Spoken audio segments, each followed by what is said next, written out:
এনা transport একসময় তারা বাংলাদেশের গতির মধ্যে 1 নম্বরে থাকলেও বর্তমানে তারা জিপিএস 80-তে লক।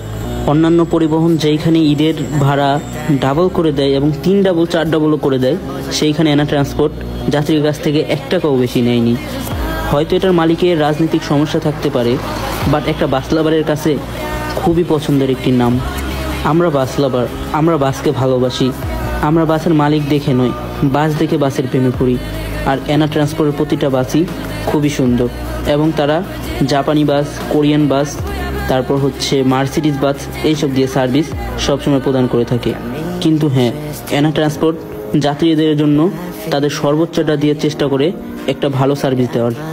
যেই এনা একসময় রাস্তা দাপিয়ে বেড়াতো, রাস্তায় বের হলেই দেখা যেত তাদের বাস, আজ সে এনা খুবই চুপচাপ।